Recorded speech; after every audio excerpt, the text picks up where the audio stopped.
two older half brothers. They're like 11 and 12 years older than I. And both of them played.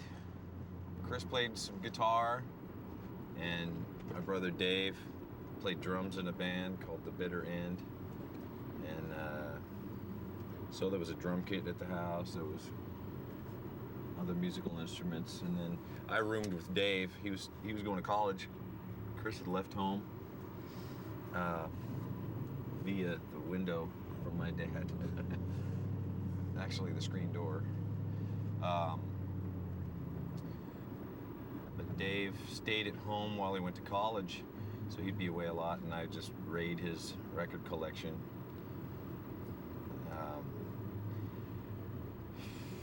Black Sabbath was the one that I really enjoyed the most. So Black Sabbath, he had, the Beatles. He had a lot of old 45s that I would play, old just rock and roll stuff. I'd always leave the turntable on, and he'd know. I'd come home and get busted because the turntable was still on. And, Jamie, were you playing my records? They called me Jamie when I was a kid. No, of course not. Who else could it be? Actually, I had an acoustic guitar, some old Harmony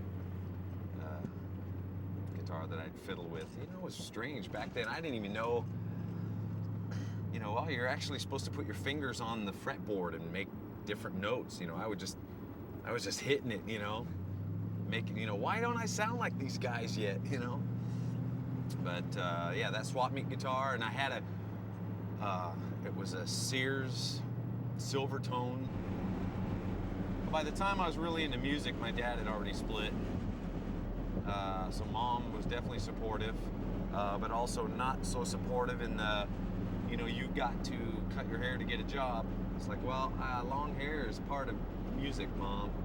If I got short hair, I can't rock, There's no way. So there was a bit of static going on at home around that.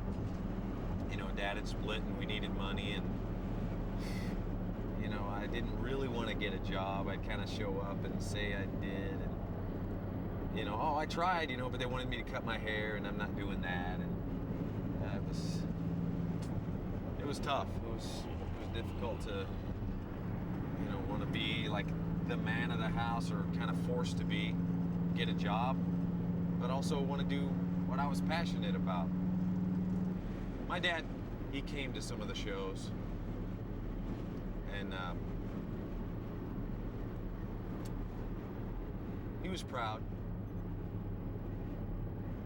but we still weren't really,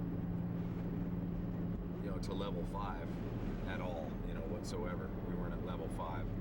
It was still on level 1, but he was proud that I had made something out of myself, out of a passion, out of some idea I had, and I was made fun of all the time, Okay, yeah, you're a rock and roller. You're gonna be on stage one day, huh?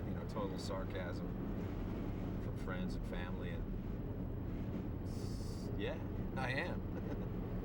That's what I want to do, Looking at that Aerosmith poster or the Led Zeppelin posters on the wall, and thinking I gotta be in one of those posters when I grow up.